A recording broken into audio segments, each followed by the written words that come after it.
Think about what you're doing. It should be like breathing if you're working outside of fear and outside of worry, and you're working in a way that is possible, where you acknowledge it's possible. Do what you know you can do to further your version and your view of the truth, and do it in a respectful way, and do it with confidence. And don't lift the burden if it's too heavy. There's someone else that'll lift it for you, or lift it with you. But do something in favor of what you believe to be right and true, whether it's on any of the issues we've covered today or on some other issue, but something that you care about, and recognize there's a billion other people doing the same thing, and we're not waiting for an organization to form. We're already standing in it. It's called the human race. Participate in it. Be what you were created to be, and assert yourself in the world today by affecting change, by direct action, in a respectful and rational way, and without fear and without worry, because that is the zone in which things can happen. Fear is the adversary. It has always been the adversary, and it's the easiest method of controlling human behavior.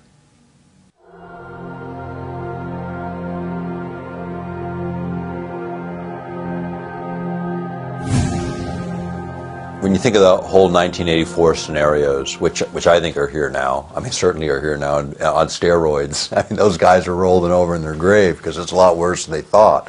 Huxley, you know, he wrote Brave New World, and the essay most people missed of his was one of the very last ones he wrote, which was Brave New World Revisited. When he went back and sort of looked at it and said, oh no, it's 40 years ahead of where I thought it was. Now this is in the late 1950s, and I think he died in 62 or 63. So the very end of his life, and the things that are the most important to read aren't what somebody wrote early in their career, it's what they wrote at the end, sort of how they evaluate. You know, when I look at studying someone's work, I start with the last thing they wrote and work my way backwards, because there's the pinnacle of their knowledge. And Huxley's pinnacle of the knowledge was the last warning, the last shout in the movie theater saying, hey, it's 40 years ahead of the game, and it probably isn't going to be chemistry that does it. It's going to be something else. And it's the electronics of this century. It's the tools that we've been talking about misapplied to the population. Those are the things that are causing Huxley today to roll over in his grave, because even that warning was 40 years too old. I mean, that warning in the late 50s and his conclusion then was nothing compared to what has emerged in the 21st century and what came out of the last century. This technology to change not just our emotional states, but the way we perceive the world, already exists on the planet.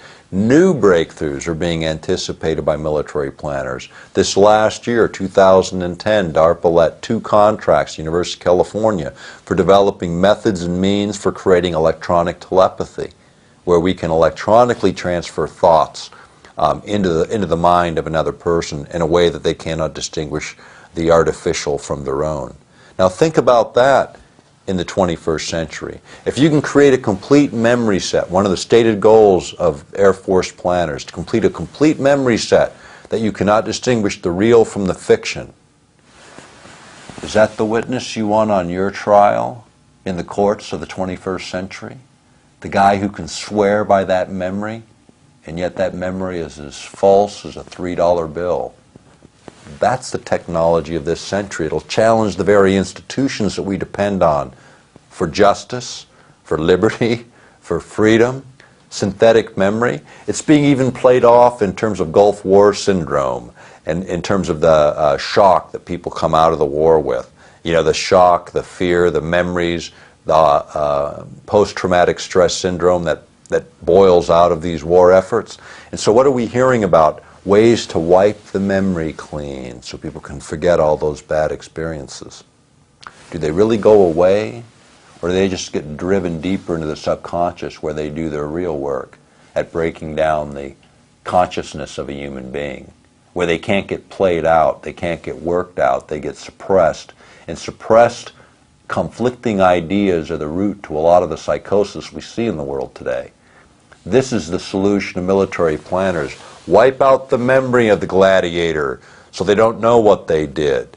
And somehow that will excuse the behavior and save that person's soul. No, it won't. It'll mask the pain. and let it break out in some weird, irrational way, because that's what happens when you suppress these kinds of memories. Secondly, maybe we want these guys to remember what they did, because maybe some of the things that they were directed to do they shouldn't have done in the first place. Maybe the memories that they have of the abuses that we inflict on others are memories that somebody ought to be testifying to someday, instead of burying because now we have a technology that can mask the behavior of our troops in combat. That's not the answer.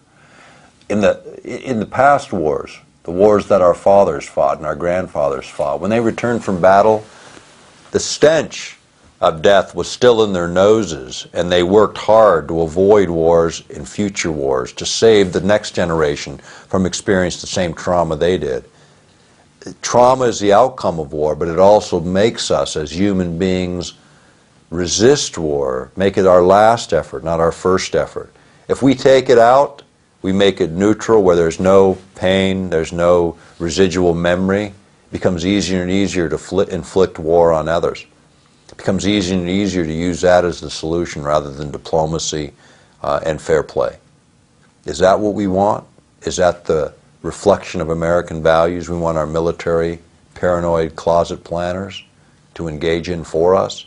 Or do we want them to uphold the values, instill those values on the next generation of military planners, so that American values are what's projected to the world by our example, not by our hidden agenda?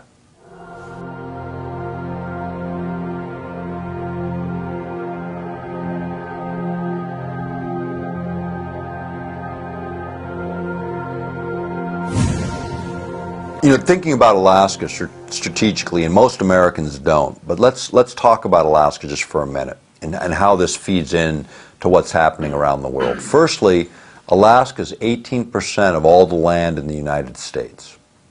It has a greater coastline, Alaska alone. If you take all the western states, all the west coast, all the east coast, and all the Gulf Coast, and you add it all up, Alaska's coastline is bigger. And we have a 200-mile federal limit in those coastal waters, which is significant. Now, let's look at where Alaska sits on the map. Here's Alaska. Place Alaska just for a moment as if it were the top of the world. And then look at where it sits. North America.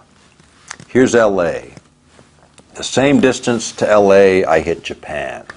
The same distance, I hit Northern Europe. Same distance as for me as an Alaskan to fly to Tokyo, to LA, or to Oslo. I can get there in virtually the same amount of time from Alaska, which is why Federal Express located their international hub in Anchorage, Alaska, and UPS put their international hub in Fairbanks, Alaska, because they could serve Asia, Europe, and the United States with the shortest distance between points, hubbing out of Alaska. Now, if you think about it, the Aleutian chain, which actually, you can't see it so easily on this, but it comes down right to here, and here's Japan. Okay? So Alaska to Japan is this distance. Alaska, I don't even hit Seattle. I can't get to the next state, but I can get to Japan. Now think about it. Raw materials coming out of Alaska, feeding the Pacific Rim. The best markets are to feed the Asian markets. Now there's no railroad links, so I mentioned yesterday, we can't get from Alaska into the Midwest. If we could link approximately right here at Prince Rupert, if we could link at Prince Rupert to the railroad system in Canada, we could then move Alaskan commodities all the way into the Midwest, the industrial belt, and be able to use those mineral commodities to do value-added and reindustrialize the nation. 1/4 of all the oil and gas left undiscovered in the world exists right here in the Arctic Circle. That's the estimate. Alaska has hundreds of trillions of cubic feet of natural gas. Now think about the North Slope of Alaska, which is right here where our oil and gas is. Now think about us moving oil and gas through an empty Arctic. The Arctic Sea is almost to the point where we can start to move freight from Europe to North America across the pole. Think about it. instead of bringing freight from Europe to the United States, this distance, a third of the way around the world, we can shorten that distance to a quarter of its distance and move freight directly in to Northern Europe and into their rail systems, connecting into their commodity flow, or into Russia and Asia. Jumping over the poles with our freight, not just in the air, but in the sea. This will change everything and puts Alaska in the most strategic place, because commodities are equal in price no matter where they're produced. The differences then become how cheap is it to get it to the next point.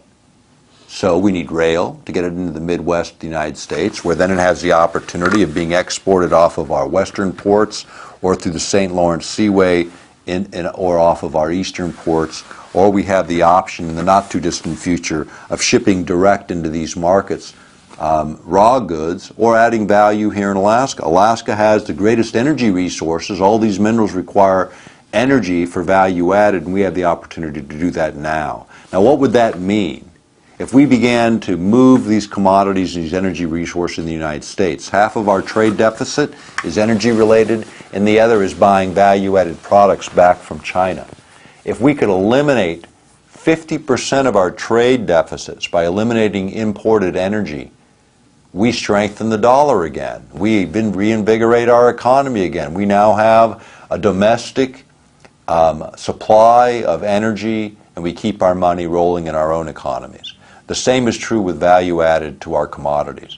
We have an opportunity to take a big chunk of our economy back from the rest of the world, embed it back into our nation, and use the advantage that we have. Alaska is the stepchild. Recognize our state. Recognize this place as an incredible opportunity for Americans to be liberated by looking at the balance sheet. Think about it. We always talk about the profit and loss statement, the income and expenses of the nation when we talk about the debt and how we're going to fix it. And it's always about the taxpayer and putting it on our backs. The balance sheet are the assets of the nation, which includes our energy resources, our mineral wealth, our force, our public lands. How do we make them pay in a way that offsets the Treasury demands against the taxpayer? Get full value for our commodities. Make sure those multinationals pay money here, because here's what happens, and we play it out in Alaska every year. Here we have oil and gas that the nation needs, and we have a pipeline that can run it down to Valdez, and the pipeline is running at 616,000 barrels a day today. It's designed to handle 2.1 million barrels. Why aren't